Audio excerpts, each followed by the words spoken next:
Good evening and welcome to Scarritt Bennett Poets Corner. This evening we are grateful to have James Collins here, a very creative gentleman who has been here, I believe you said, 9 times reading, and we are delighted. And I want to welcome each of you, whether you are here in person or virtually gathering with us as we hear the words of this creative gentleman.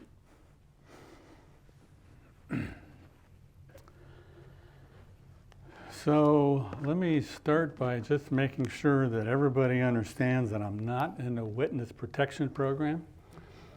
Officially the name is James. That's what I was born with, but I'm Irish. So Jamie is also what I go by. So I'd like to basically start this slowly. So I'm going to I have this, without going into a big story about my writing process, but I'm going to start this with a one line. And that line has not found a home yet. But the older I get, the more holy tomorrow becomes. Now I'm going to do 3 little, what I call mini poems, which are basically 1 or 2 lines, because that's as far as they've gotten. And the first one is called Sad to Say. As an American, I learned early that people who run the government will lie to hold on to power, and that I have no memory of not being at war. The second mini poem is called Shamanizing, which is another one of my favorite things to do, is to create words. So my interest in shamanism grew because many of the people I met were not all that sane. Shamanizing is a slow acceptance of who you are without pretense or protection. And in this letting go of one's mask, one becomes intimate with death. The next mini poem is called Arrogance. Humans are a funny species. They think they know more about life than the roses or the doves. I beg to differ. And then this is technically, the way I have it written, is a 1-line poem, but I usually stack it so it looks longer. It's only a few words, but it's called Zest for Zen. To see, hear, feel, know, and love without words. So I know I have one other mini poem, which is actually more than 2 or 3 lines, but we're all in this polarity show, good, bad, hot, cold, wisdom, ignorance, that's the gauntlet we all run. And I found in my study of lots of religions is that if you find the center point, you won't get ping-ponged by the polarities, and you have a better chance of achieving something. So this is called In This Dream. Wisdom and folly have the same parents. Beauty and ugliness walk hand in hand. Delusion remains a passionate lover who seduces enlightenment. Deception and truth hide in each other's hall shadows like kissing cousins. Every day, the word always lives like a bastard child to forever. With all the mystery in life's dream, the wise do not seek fame, dominance, or power. These build sandcastles that all wash away. So my first official poem is I've chosen tonight to do favorite subjects. And one of my favorite subjects is poetry, of course. Anyway, this is called Untouched. I scribble on snow-white paper when I dare to write. Like every hack, my best metaphors often freeze into icicles, crash, chip apart, or melt away. When my pen diverges in a wood, I get lost. My road, less traveled, vanishes. And the miles I go fill with insomnia rather than promises. So what is this lure that bobbles before me on a sea of crumbled paper? Is there no hook to yank me out of this water of words? Drenched by a drizzle of verbs, my heart resembles a muddy puddle of poems, but no drops of ancient awe or new technology can craft my words into fresh meanings for today's digital strangers who walk in the whirl of a world staring at screens, untouched by Frost or by his poems. And this actually was one I was going to do at the end, but I don't know when the end's going to be here, so I'm doing it now. Also about poems. Every poem hopes to lift readers away from their normal state and maybe rip a mind from boring routine to face a new world. Every poem tries to open a heart as an act of rebellion and reveal the deep inner secrets of knowing and becoming. Some poems are bullets fired into wisdom's spirit to ricochet in sleepy heads, to spark images and awaken the ancient angels. Every poem seeks to unwrap the blueprint for the essential gift that life that releases the reason we are alive. So make no mistake, no matter how it's titled or what it's about, if it's disguised or obvious, every poem attempts to awaken your soul. All right, next favorite topic is stars. And this explains why. It's called the sacred ordinary. Blindly accepting a soft blanket of urban light that blots out most stars. We miss life's magic. Years ago, I stood in a black, moonless night, deep in the country, far from any city. The full show of a shining Milky Way in dusty glitter across the skin of heaven gave me a staggering gift. Now, with my days tiptoeing closer to their quiet end, I often return to that dark procession. With the many cuts life's sorrow tries to unravel my heart, well, I stop that bleeding with bandages of gratitude and wonder from that sacred, ordinary night. I'm not ashamed to admit I'm mostly bewildered by life and the people in it. But in that one starry moment, I inhaled a breath of the full star canopy, and that awe was worth the price of admission to life's suffering. Okay, this is just a poem that I like. I'm indulging myself. It snowed back in February. The holy ceremony. Surrounded by a bright blue beret of clear sky, a soft hill and a tree's naked bones stand covered in fresh snow. Silent, virgin, innocent, this pure galaxy sparkles like jewels, a first kiss, or a baptism. This diamond garden reveals a treasure I hold in brief reverence because wisdom teaches a melting comes to every earthly snowflake. In awe of nature's masterpiece, I only witness. Knowing the earth is my church, I practice the art of not disturbing sacred sacraments. To not press my feet on white satin skin under a sunny blue whispers a contentment in my heart.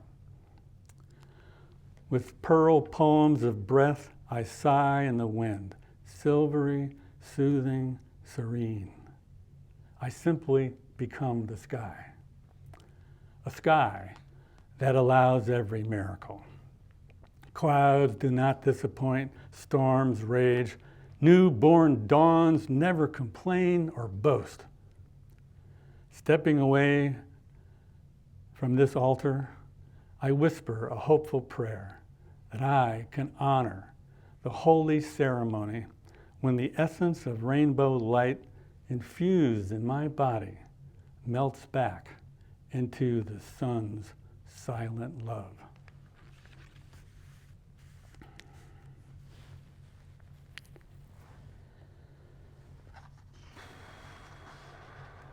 All right, overindulging. This is another poem I just happen to like. And it also has stars in the title, but it's not about my favorite topic of that starry sky. This is called Forgotten Stars. No child recalls their first marveling at how a falling sun made day slip into the pajamas of night, or how a silver ball hovers in the dark sky, casting its frosting. By the time stars come out overhead like spirits, most kids are tightly held to earth by bathwater, by bedtime stories, or deep sleep. The sorcery of daily routine slowly erases night's magic. The sun's constant rebirth replaces those twinkling mysteries, but barely offers a brief snap, crackle, or pop out of time's trance. Like in spring's short season, gardenias cast a hypnotic spell, but wilt. Every child firmly grasps the corners of uncertainty, folds it into a paper plane, and flies their soul across life's little room. But as children grow into prisoners, handcuffed to losses, in self-built temples of sorrow, forgotten stars stop holding promises or wonder. Old paper airplanes, fueled by the zigzag of happy giggles, never reach a sky where a body meets spirit in the skin of dreams.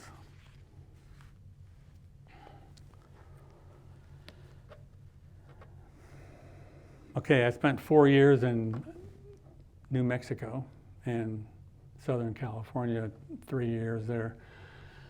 But it was New Mexico that, oh boy, they don't call it the land. I don't know, understand how it happens, but you do get enchanted. And so I fell in love with the Southwest, and I just have it in my bones. And so this is another one of my favorite topics, the Southwest.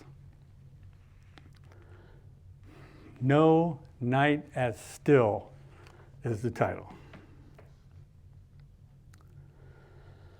Silence descends on a high desert like a blessing.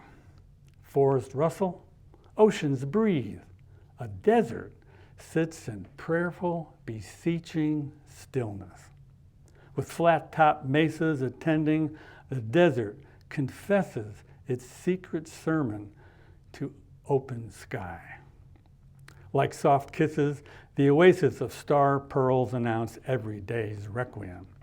With jagged, serrated mountains pressing against the sky, no night is as still as a desert night.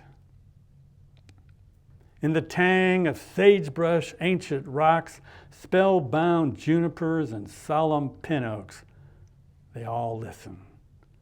A faint breeze stirs, but vanishes like a breath, reminding me of a woman's whisper in the night as her hand guides me to another dark paradise. This mysterious groan between life and death hushes my heart as I stand before an altar with cathedral-sized tabernacles, stone sculptures, and the shadowy wombs of arroyos under the white tiger stripes falling stars make. The glance of a rising crescent moon spills its blue milk light to baptize me with a fragile kindness I can feel. In this holy enough moment, no sound shatters my link between stars and stillness. Lured by midnight, I discover I am merely a campfire spark, arrested in air, a burning beauty, scarcely real, shining in life's brief moment.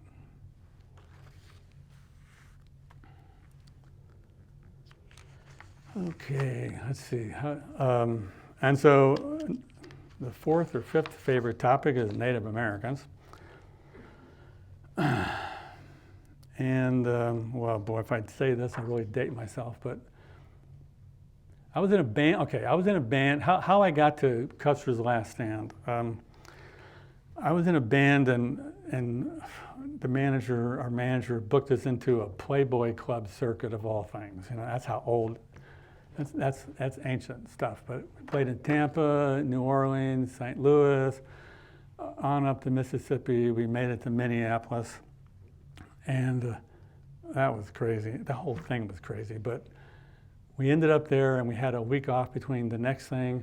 So me and a roadie decided to rent a car and drove over to North Dakota. Held sacred. Driving through North Dakota under a hot August sun, mirages like fluttering ghosts danced, disappeared, and danced again like heat devils. On this barren two-lane highway, a sad shelter shimmered into view. Sheer boredom slowed me to stop. Stepping out, I read the plaque. I found Buffalo Rock, shaped by ancient sculptors and held sacred by the Lakota. My appreciation for this ragged shack to protect a roadside artifact only lasted a breath. On this stolen land where noble tribes roamed, spirit stampeded a different truth at me. Here sits a silent piece of earth art, caged in a pen, like the people we boxed in on concentration camp reservations. Long ago, the death songs of old warriors faded from this prairie paradise, leaving a sadness for those left to live as neither wolf nor dog. A whole race, never seen as human or brothers in spirit, was diminished by the evil intention of conquest. So, I visualize thunder gods to come and destroy this cheap shack, so a captured, holy stone buffalo could once again stand forever free. All right, now this is risky because I'm trying a little comedy relief here. Blending seriousness and comedy, so feel free to tell me if it works or not. It's called Cave Dwellers. With a breath they didn't know was sacred, cave dwellers launched their bodies into every dawn, daring to survive. With the only lifestyle choices We're staring in the face of daily sorrows, guessing a location from nearby growls, and holding danger away with a 4-foot pointed stick.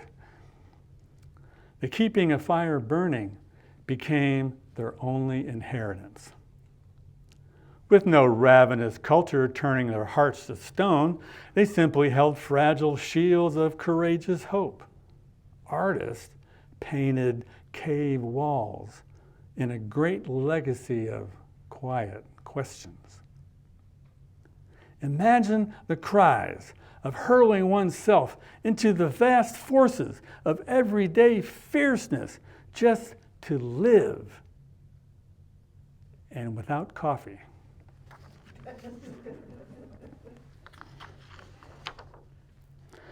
Okay, every artist goes through this, and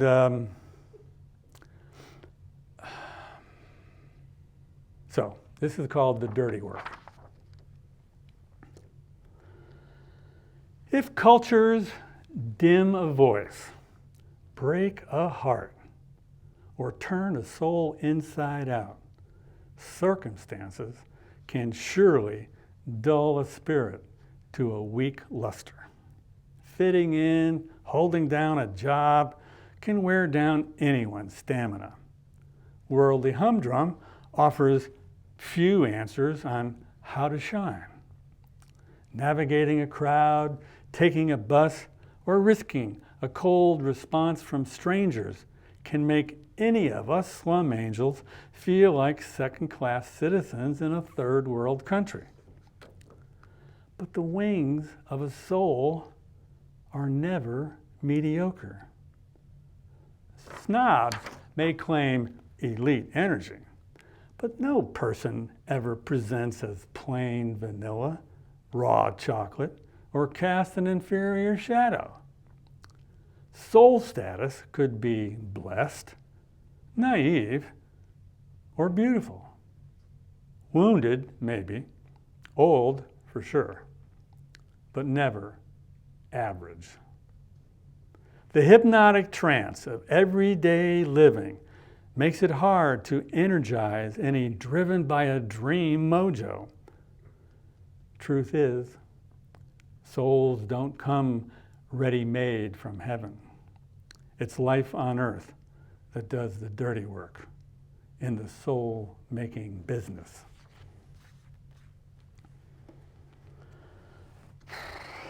Okay, I have been told I could write a book about my experiences. Instead, I write a few poems, and this is not my personal favorite subject, but this is personally about me, an event that actually happened. I think you might have been there, Gordon. Not sure. This is called, well, I talk about consciousness shifter. Let me jump into people. When people talk about consciousness shifting, everybody goes woo-woo and, oh, I don't understand that. Well, let me give you a clue. If you've been in your car driving around and had the radio on, and then you get out or maybe go in your house, and the next morning you come out and you turn your car on and the radio is full blast, that, ladies and gentlemen, is a consciousness shift. Simple, simple. Okay? Whoa, okay. So you turn it down and then you move on. Okay. This is called something spoken. I don't remember the exact party, but arriving at a Nashville house party where songwriters gathered to perform, I sampled chips and salsa in the potluck room. Chatting with a woman, I carefully expressed zero flirting energy or any agenda to seek her phone number. But in her response to my question about desserts, she said, "No, sir." This something spoken rocked me into a consciousness shift. This unknown priestess gently slapped me awake. In the blink of an eye, I went from a guy at a party to an older guy at a party. Well, every sacred path begins on the razor's edge of facing hard facts, with shattered illusions falling around me like confetti, and too stunned to decipher whether she simply showed Southern respect or drew a line in the sand. I heard the first call. In that moment, I left one life and stepped into a whole different world, becoming an elder. Slowly replacing my songs of joy and sorrow, I embraced a less commercial commodity called wisdom. And I don't know how this poem got here. I know that I like it. So anyway, it's called Small Hopes.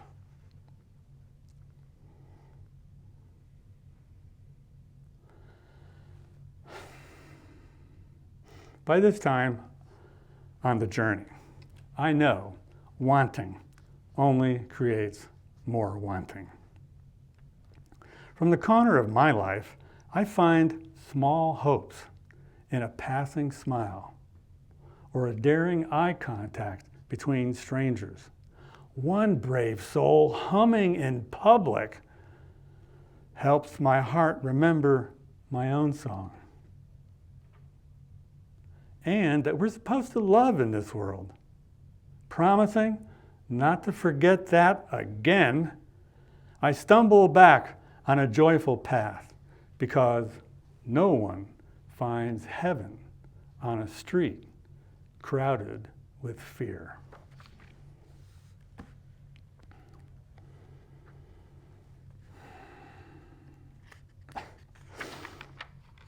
Okay, how are we doing? More stories, I think. Okay. So, I was raised Catholic. Checked out the priesthood, said no thanks. Irish family, 4 boys. I was the one. Sorry, Dad. Can't do it. Too much BS in that department. Okay. But anyway, I went to an all-boys Catholic prep school. And I got, besides algebra, which we all know we used a lot, right? I got 4 years of Latin. Boy, is that ever useless. But anyway, so all the Googling people, this is going to create a hum. This is called In Secula Seculorum. And my best remembrance is, it means forever and ever. Images painted on cave walls, thoughts on papyrus, symbols baked in mud, and words carved in stone establish a chain link history for literacy. But life's fleeting moments have always been captured or lost. Poets see a wind whip up a riot of leaves or feel the brisk turn of snapshot seasons. Poetry offers a chance to lift life out of itself, acts like blows against the empire, or maybe just little rocks of truth thrown in a brief, bold revolution. But truth is not the spine of poetry. Death is. Behind the murky veils where it's easy to pretend the end doesn't exist, death fuse ticks away, buried in flesh and bones, hidden in the flitting fabric of time. The plot twist of not knowing when remains the power to make every forgettable breath precious. In every photograph of words, poets offer us a chance to capture a brief permanence. All right, that was poetry again, and this is the round 2 of my other favorite topic, which is stars.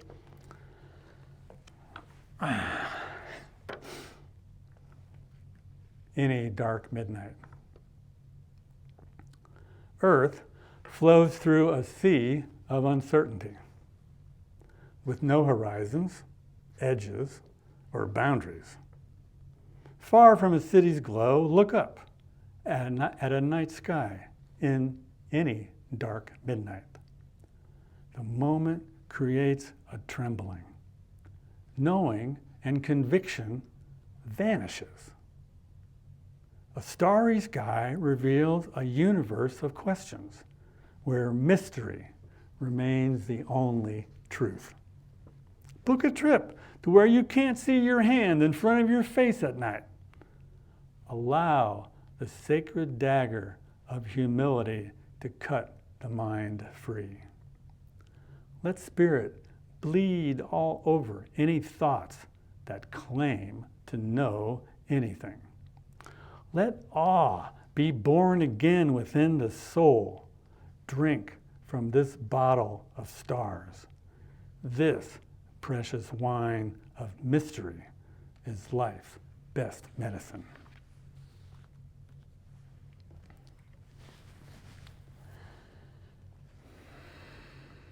So we're back to Native Americans. Okay, that story for me, I think, in all fairness, it started with the movie Little Big Man. And then I liked the way the chief said to be a human being. And so I think I was a teenager, and so when I started going to doctors or chiropractors or office visits, they said, "What's your occupation?" I say, "Human being." That's a pretty tough job in this culture. And then, of course, there was books. I read Black Elk Speaks and 7 Arrows, and I had the big coffee table version of Edward Curtis's Native American photo book.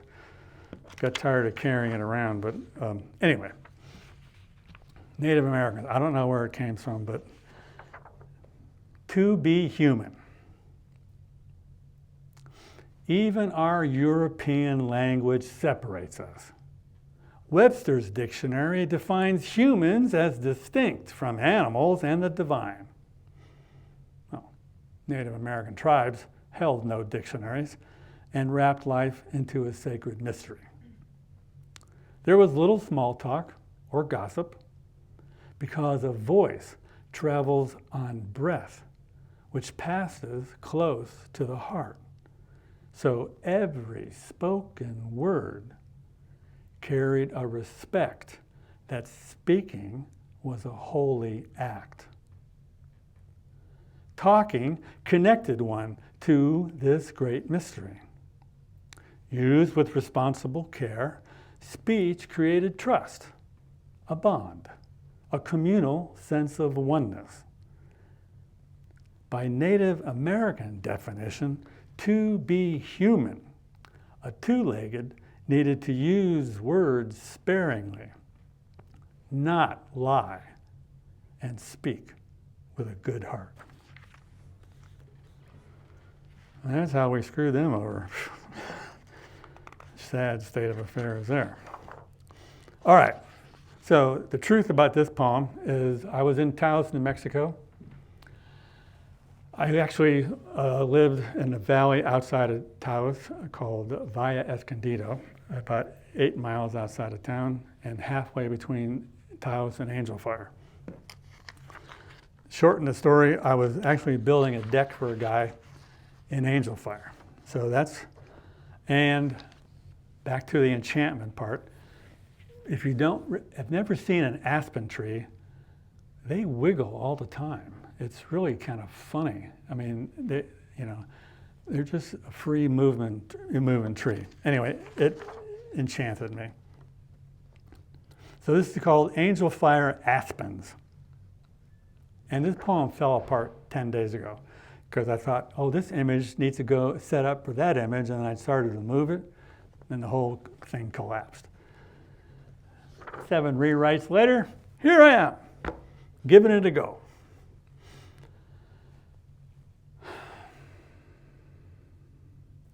Angel Fire Aspens.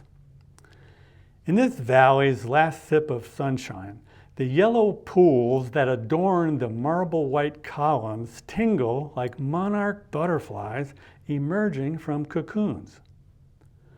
Guarding a shift of seasons, this aspen grove stands like silent sentinels in glittering gold helmets. As a dusky ink seeps in, an owl's mournful cry spills across the glen. Shimmering in the presence of night's first kiss, those flaxen, flaming leaves transformed from nature's crown jewels into shining gold pieces. The aspens bathe in the cool, approaching shadows. And the trembling magic they possess helps them easily slither into their evening gowns. These tawny trees flicker like fireworks, trying to touch the stars as I hold hands with the darkening. A crowd of spruce wait and watch in stiff, sullen jealousy as the dance of darkness begins. Walking through a misty moon's silver smoke, I'm a shy ghost haunting a once blazing bonfire. A breeze whispers a murmur of secrets as ancient as time. A soft purr of leaves turns the grove into a den of playful tigers. In this early fall, aspens testify to a rapture where my soul touches the body of shivering seasons. And why it was a shivering season is although I did spend a year and a half in Albuquerque, living in Valle Escondido at 8,000 feet, there was snow on the ground from the day after Labor Day for 8 months, or 7.5 months, at 8,000 feet, and that was tough for a Florida boy. Don't mind saying. Okay. This is kind of I don't know, anyway, no judgment here. Okay. This is called Our Shrine. Between every cause and effect, stimulus and response, action or reaction, plea and prayer, there is a space. In essence, sacred space. The throne room, our shrine. No one else enters this private temple.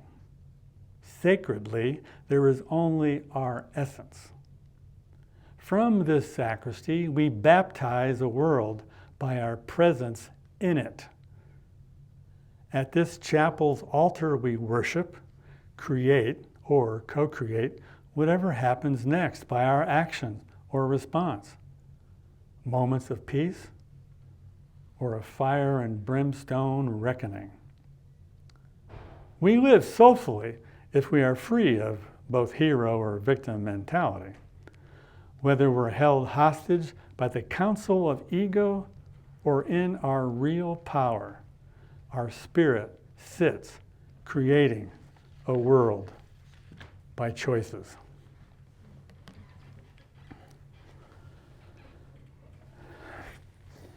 Okay, so men's work has always been a big topic of mine, and I come to find out that it's actually human work. We all have to go through it, and I think.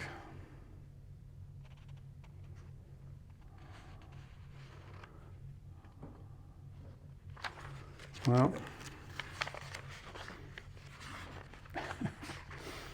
I didn't pack that one. Are you kidding me? Okay. Oh, we'll skip that men's work idea. Well, anyway, this was the setup for the men's work thing has failed. But one of the toughest pieces of work I did was when a healer told me, well, another long story, but the brief thing was, she said, look in the mirror and look yourself in the eye. And when you can say, I love you, without getting all weird and squirrely, and you're close to being healed. I want to tell you, that was tough. Took me about 6 weeks, don't mind saying. But anyway, so I got the idea. And now I've done poems about, talking to myself in the mirror. And so as a poet, always trying to find something new, I decided to write a poem about the mirror speaking to me. So this is A Mirror Speaks. Let wrinkles and aging be witnesses who testify about your wisdom. Now look, I give you every chance to face the fears you possess. Clear away bad beliefs and those queasy lies you cling to on your flimsy raft of pretense. Look closer. Challenge your best-dressed ideas and biases that say, I'm right. They are your enemy and how you isolate. This sabotage disguised as keeping you safe is your mind raising weapons against you. Courage confronts uncertainty best. Look again.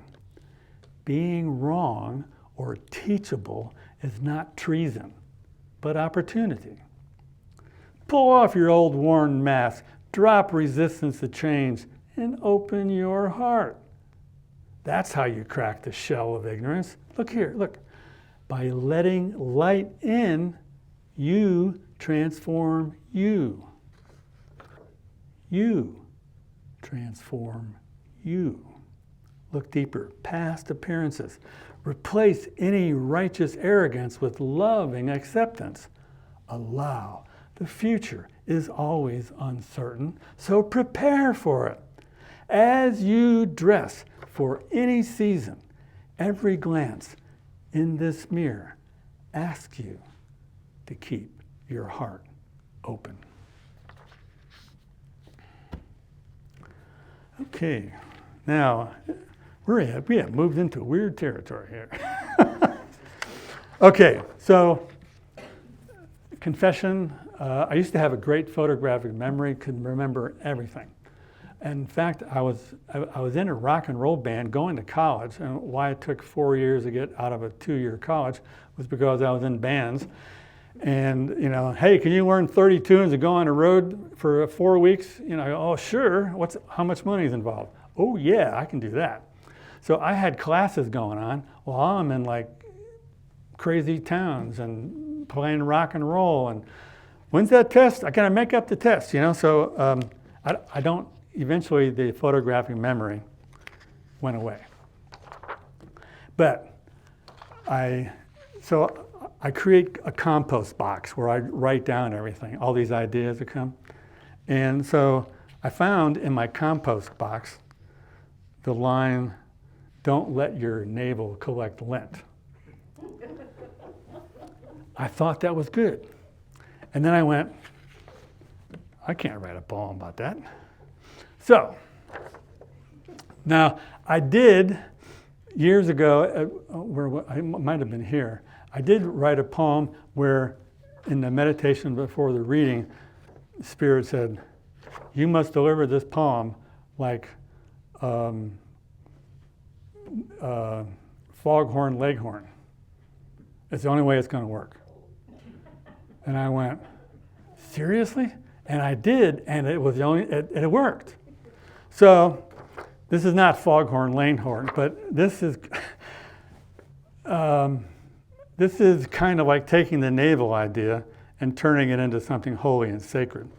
And so this is called the forgotten kingdom of navel. And so I may not be able to pull it off, but imagine the drill sergeant for the castle. This once busy intersection between spirit and matter builds bodies. You sailed across the seven heavens, 7 seas, and severed the cord from your homeland to stand alone where a sun forever shines, to explore and build a life, to measure your strength and your heart against this labyrinth of opposites. Grasp your sword and your lance of love. You entered this mystery to slay the ego dragon. Clear away this monster of malice. Joust with this dark champion of facts. Take the field from the greedy tyrant. Siege its castle and free the earth of this barbarian, this infidel. You hail from the forgotten kingdom of navel on a grand crusade from the sacred shrine of spirit. Earn your coat of arms. Chase the winds in this Eden you create. To transform into a brief saint becomes an ascendant act of a living seer. Bring a spiritual valor into this shadowland, this magical forest of circumstances. Fulfill your noble quest. Dare to share the essence of one open heart.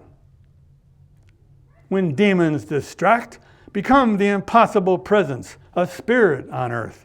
Mount your stallion, ride back into the mystery. You are royalty from the forgotten kingdom of navel to live in this holy alchemy where spirit creates matter. Now act like it.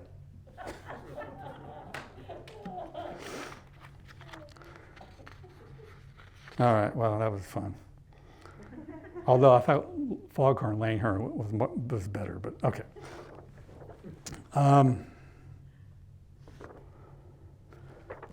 Okay, this is my best wisdom.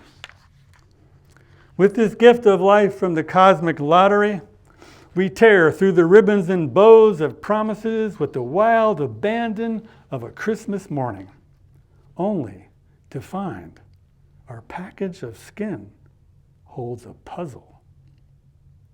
Blundering through time to figure it out, we seldom make a living that fulfills us or answers questions or answers why we visit this place that never feels like home.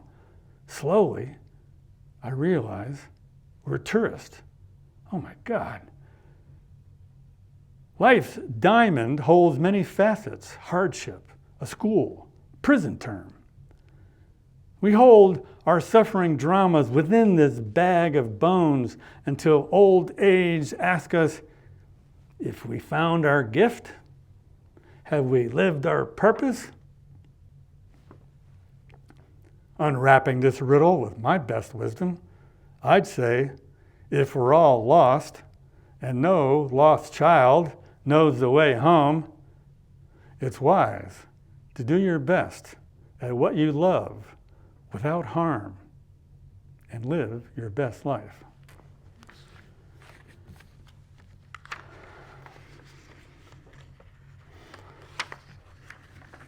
Oh, I did that one in 2019, so we're not doing that. That should not be here. That should not be here. That's what happened. I grabbed the wrong pages. Okay. All right. This will qualify for my poem on men's work. This is called The Work. In the beginning, clashing bones of wonder and doubt yanked me around childhood. The work makes sense out of chaos. In a land of impossible to please parents and Nazi nuns, my classroom desk became a life raft. The work survived the drowning of my innocence. In a culture of Santa, Easter bunnies, and death on a cross. I filled numbness with altar boy rituals. The work, find what's truly holy. In a river of surging hormones, needs flooded me with desires to belong to someone now. The work, swim to a solid shore. In crashing emotional storms, crushing thoughts, and wrong choices, I danced alone or with partners. The work, love myself in failure and success. In the seasons of midlife, a coo of doves and gardenias reminds me how earth nourishes life. The work, accept the wild love of nature.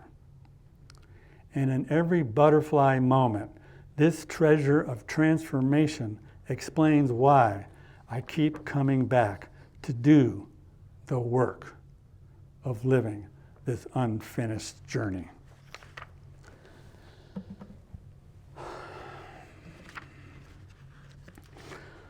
Okay, anybody ever have insomnia? Okay, it happens occasionally. 3 or 4 times a week these days. No.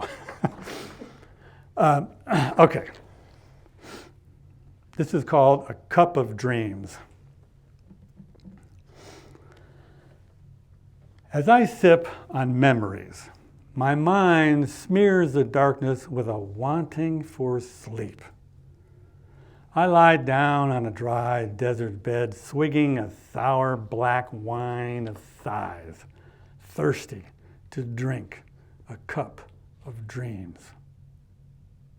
Regrets drift across my eyes, mixed with windy messages of whispering nonsense as a mental sandstorm that twists around night noises, ghostly bumps, and the lonely groans of an old house. I pull covers over me like a tent flap. Slowly, my sliver of a simmering raft slips into a sleepy stream on a midnight bouquet of raven roses, so I float down an inky river to flicker off like a butterfly in search of a lost star. Okay, we're cruising toward the end, and I've already used my Kingdom of Navel poem, which was going to be the last one. And so, okay, I'm going to read a poem from one of my books. This is called Piece of Sky. Let's do this. Years ago, in 2016, a friend of mine, Chance Chambers, I think it was Chance, he had a thing like, in a world of words, and then you fill in the blank. So I wrote, in a world of words, be a poem. All right, so this is called Ravens on Blue Paper. I dare you, read what ravens paint with their black silhouettes across the pages of blue, open sky. That language reveals secrets and tells the mysterious truth all along the fragile paper of heaven. Any words or lines you discover are only the shadows and the sun that they write inside you. That small feather of freedom that sits in your heart can be found, but only freed on the great airy blue. Life is released by the black of bones, by the black of wings, death by the black of bones. But since all stories are written by our breath, there is flight even in the ashes of life, because you have not left, you have arrived.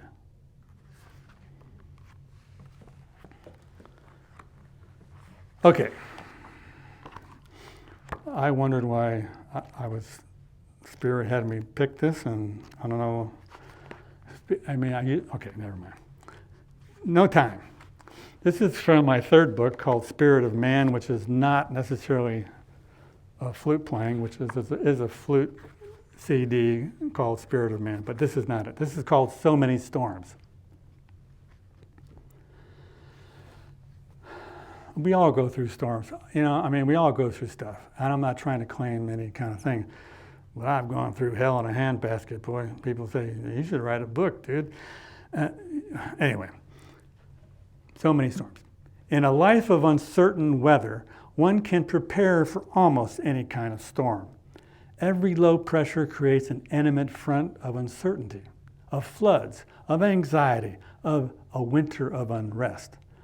On sunny beaches, in a windy autumn forest, or a doorway darkened with goodbye, everyone weathers a tempest of lost love. We dash through blue and bluer days of work just before the tornado of a lost job hits. Or we oversleep on rainy days held and loved, even dance wildly in bright moments of joy, or stoop under cursed cloudy days of loss. Every turbulence passes. In a hurricane of betrayal, there's no amount of battening down can ever secure all the pieces of you torn away. Storms make a heart stronger than thunder. My soul is seldom stung by lightning anymore. But the one fury that caught me off guard, with no refuge, no escape, was the day my children outgrew my protective arms. And with that, we should probably close. It's not the way I wanted to do it, but it's the way it's done. It just happens that way. Thank you. Thank you.